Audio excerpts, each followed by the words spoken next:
Good morning. I hope you're doing great. Hey, we've got now 5 butterflies. We had another hatch yesterday, so we're just killing it. We're waiting on 3 more, but the butterfly party is definitely happening this weekend because we got a lot of butterflies in here. I can't wait to start the show. We're gonna get it going here in about 2 minutes. Make sure you tell your friends, text them a link to the show. They don't want to miss it. We're gonna get going here very soon. Stick around.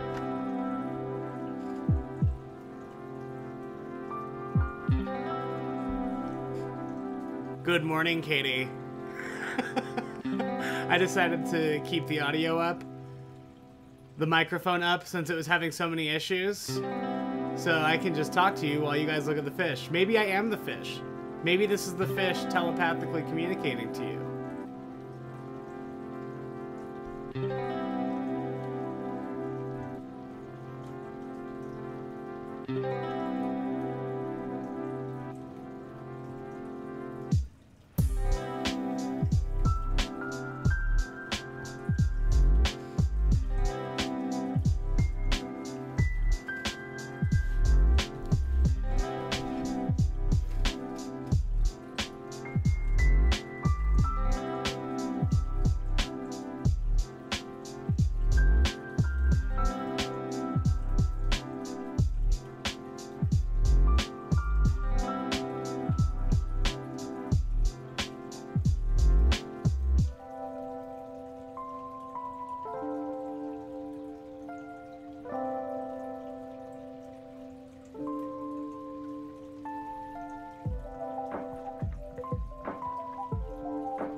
All right, let's do it. It's time then for the Morning Meowncements. Morning Meowncements on the Nightcat with Nightcat YouTube channel. This is the kitsch-minded morning show to help you get ready for the day. I am your host, Nightcat. I am so excited that you're here. Hump day, baby. We made it halfway through the week.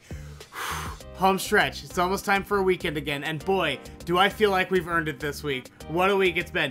Hey, we've got such a good show coming up for you. I'm gonna get you all caught up with the Morning Mews. We're gonna talk about how Kramer from Seinfeld is pissing off his neighbors, and then we're going to get into the book of unusual knowledge, and I'm gonna tell you about the craziest sport that I think I may ever have learned about. It's bananas. But before we get into any of that, I want to talk to you about something. And I don't know, man. I feel like sometimes there's this misconception that people on unemployment are lazy. But the amount of work that it takes to even get unemployment, which, by the way, I have paid into since I was 14 years old. Over half my life, I have been paying into unemployment. And I've only ever needed it once, and I was still employed full-time then. They just reduced our salaries. So it's not like I'm abusing the system. This is a whole thing. The application is ridiculous. It takes forever. It's complicated. They don't walk you through it. And good luck getting a hold of literally any single human being at the unemployment office. Let me explain to you what happened. 3 weeks ago, my severance pay was set to run out. And so I wasn't going to have any more money coming in, and I needed to be on unemployment because I still don't have a job. And I applied for unemployment 3 weeks ago, and I completed the forms to the best of my ability. And I mean, I'm not like super smart, but I feel like I could pick up on most things. I'm at least as smart as the average Joe. So if I can't do these forms, who can? You need a lawyer. You need a law degree in order to do it. So anyway, I get these forms submitted. I'm sitting here waiting for 3 weeks. I don't hear a word from them about my unemployment claim.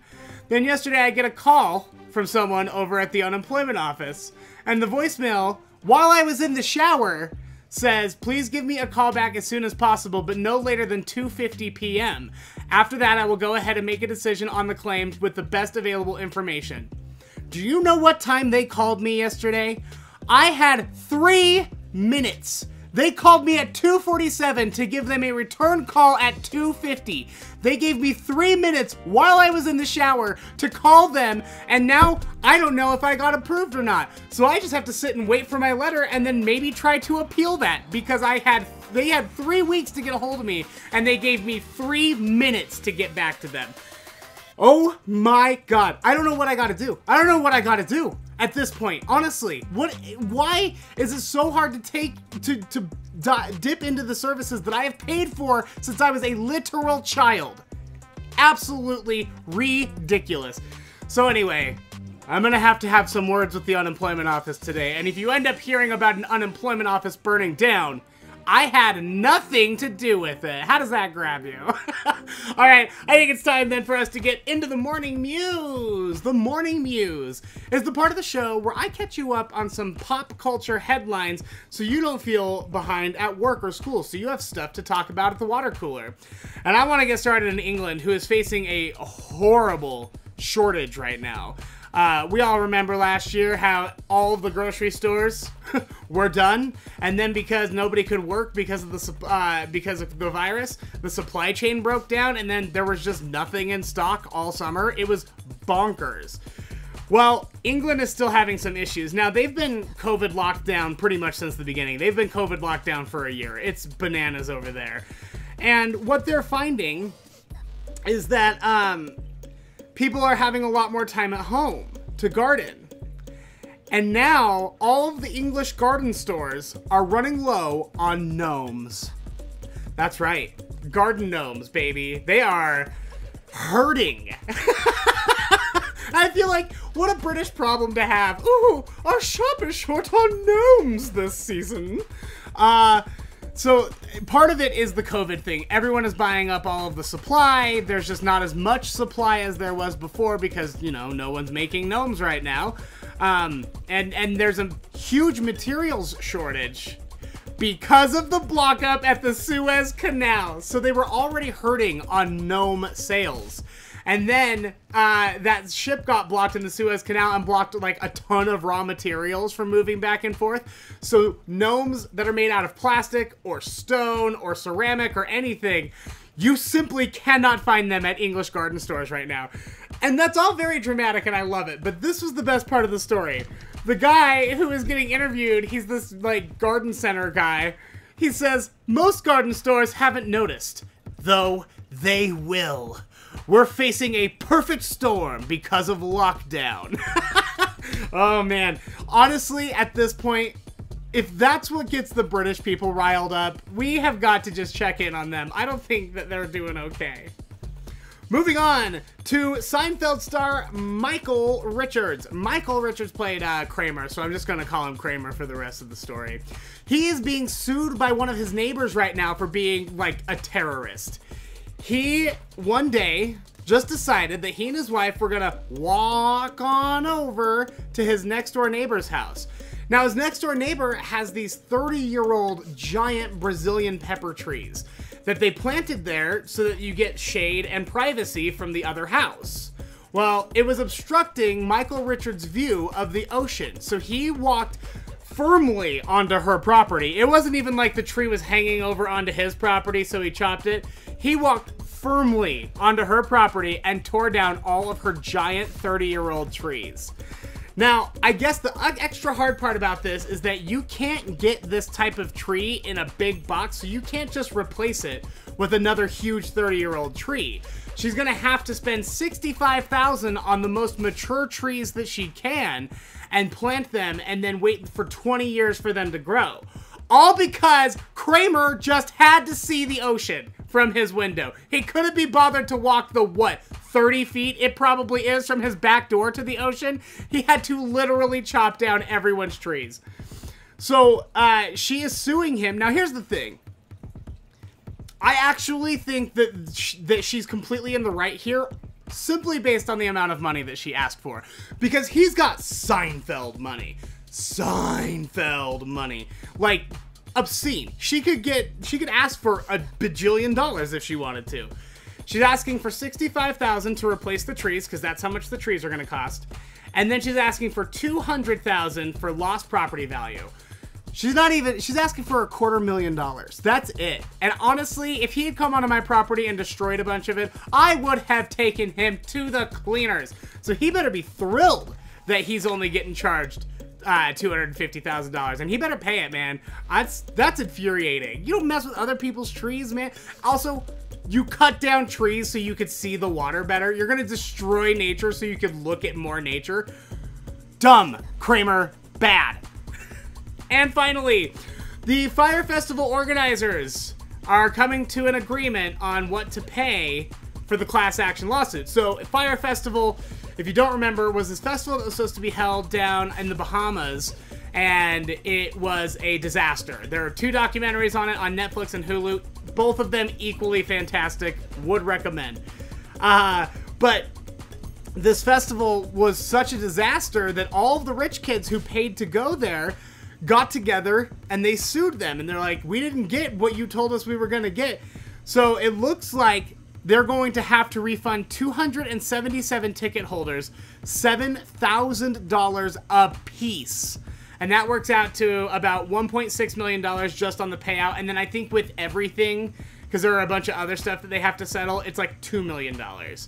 The judge just basically has to approve it. So everything's ready, and the judge is expected to approve that at the end of May. But here's the caveat.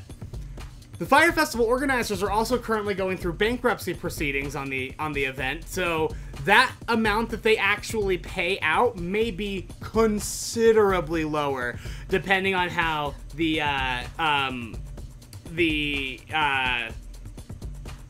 bankruptcy works out. Gosh, good morning. So we'll see how that all works out, but honestly, I just feel like these guys should be in jail, man. In jail. They went down, they toppled the economy of a Bahamian town, they pissed off a bunch of rich kids, and really, that was their big mistake. Here's the problem. When you mess with poor people, we can't do anything about it. What are we gonna do? Find a lawyer who might take it pro bono or work on it until they get a chunk of the settlement, and then sit and wait and go to court and play your stupid law games? No, we don't have time or money for that. Poor people are too busy. So you done messed up by messing with rich kids. They have nothing to do. Nothing to do. And if they feel like they weren't treated in a manner that they are entitled to be treated, boy, howdy, you're gonna hear about it. Sucks to suck. Oh, it's so good. Man, I just want to see all those guys in handcuffs, including Ja Rule. He's just as responsible for all this as anybody else, including Billy. And that is the Morning Mews. Real quick, before we continue, I would like to plug a couple of things. Number one, thank you to our patrons. We have such incredible patrons. They have been so sweet and so accommodating, and wouldn't be able to do it without them. So if you'd like to be a part of that club, patreon.com/nightcatshow. It's a monthly pledge. Just send a little bit of cash my way every month to keep Nightcat going. Keep the Morning Mews, keep the Morning aMEOWncements, the Nightcat with Nightcat, the Nightcat Radio podcast, all of it depends on my Patreon money. Patreon.com/nightcatshow is the place to go for that. If you can, if you have the spare money, that would be great. If you don't, hey girl, no problem. I get it. Welcome to the show anyway. The link for this, if you don't want to type in all of that, is down in the link tree in the description of this video. If you click on that link tree, it'll say linktr.ee/JacksonWitt. Click on that, it'll take you to the Nightcat Show Patreon, as well as our butterfly parties. So you may have noticed, we've got a lot of butterflies. We had yet a 5th one hatch. They're not really big movers. They're not big flutterers, but we got 5 butterflies. I'm expecting 3 more very soon, and that means we've got to release them out into the park, because as much as I love them and I'd love to hang on to them, butterflies have really short lifespans. These guys are only going to live about 2 weeks before they lay their own eggs and have their own babies, and then that's it for them. So we have to go and take them out to nature as soon as possible, because butterflies are such an important part of our environment. We're doing that this weekend. If you would like to come, it's going to be really fun. Click on the link tree in the description of the video and find the butterfly release party. It'll take you to a Facebook event. I'm going to be posting all of the information in there, and there's already a bunch of it posted in there. So that is the place to go. Link tree. I mean, you should just check out the link tree from time to time anyway, because there's always all sorts of really fun stuff going on over there. I hope to see you at the butterfly party this Saturday. It's going to be so stinking fun. All right, which brings us to the Book of Unusual Knowledge. The Book of Unusual Knowledge is a bathroom reader book that I found at the thrift store a while ago, and it's just chock full of fun facts and stories and crazy stuff. And I thought it would be fun if we talked about a few of these things every morning. So this one is a list of the oddest sporting events, and there's one that I wanted to focus on very particularly called ferret legging. Ferret legging. Ferret legging is a bizarre English sport with roots tracing back to the 1970s. The premise is straightforward.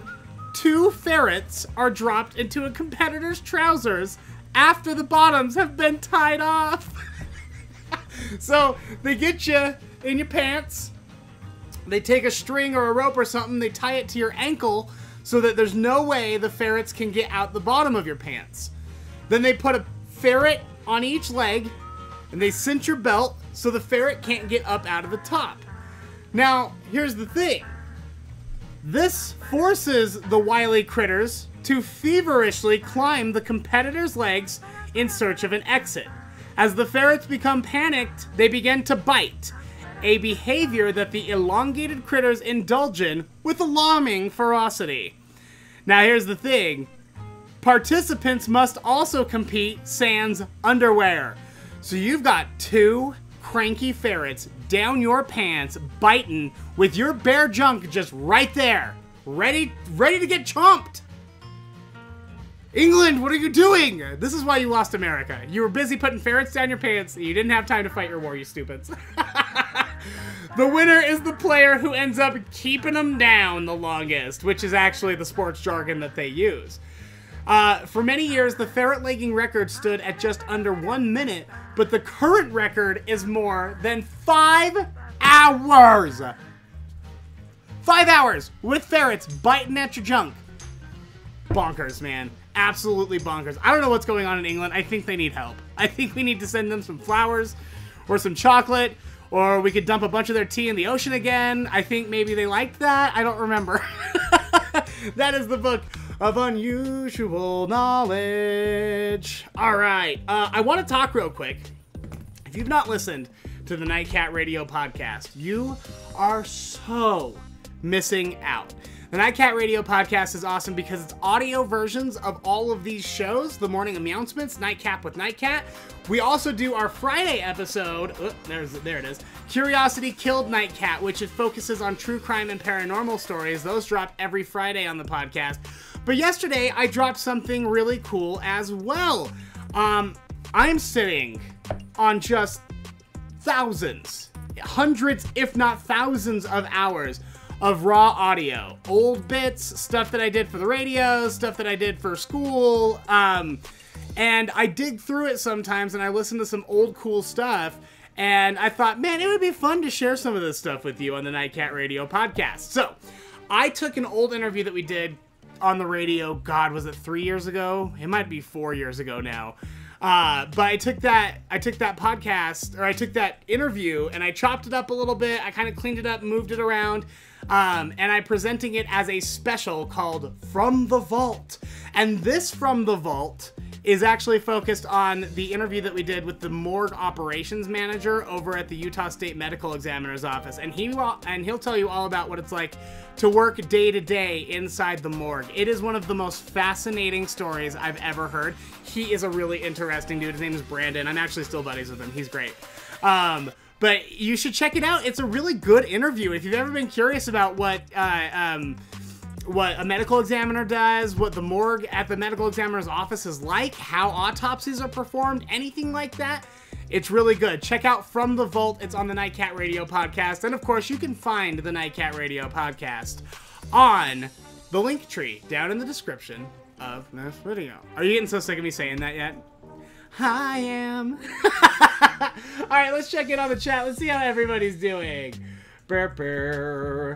Congratulations, Katie got her shot yesterday, her second dose. How are you feeling, Katie? Are you all right? Because I feel like that's not been very fun for most of us.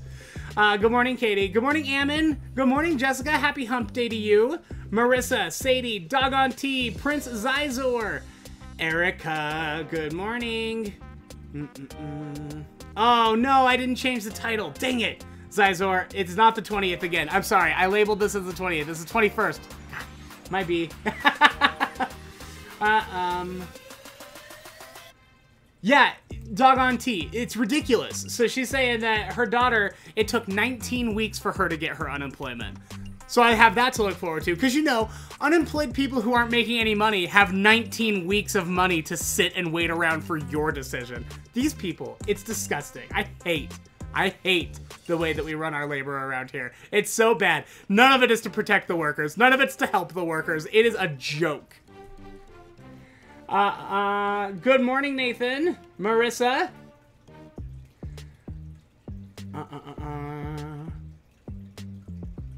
Oh my gosh, yeah, Katie, the wind has been nuts. Is it bad up in Ogden? I don't think anything's happening down here right now, but it looks like it might be a little windy. Send them some send them some gnomes. Lindy, that might be what it is. Maybe the gnome shortage is God's way of saying stop putting ferrets down your pants. I think that might just be it. Oh, man. All right. Well, I think that's it then. Hey, have a great day. Take care of yourselves. You know what? Actually, don't have a great day. Have the day that you deserve. That's what I'm going to tell you. If you deserve to have a great day, then I hope you have a great day. But if you deserve to have a bad day, if you work for the Utah Unemployment Office and you gave me 3 minutes to call you back, go ahead and have yourself a bad day. A really, really bad day. Have the day that you deserve to have. I'm going to leave you with 3 minutes of fish. Thank you so much for watching. Bye-bye.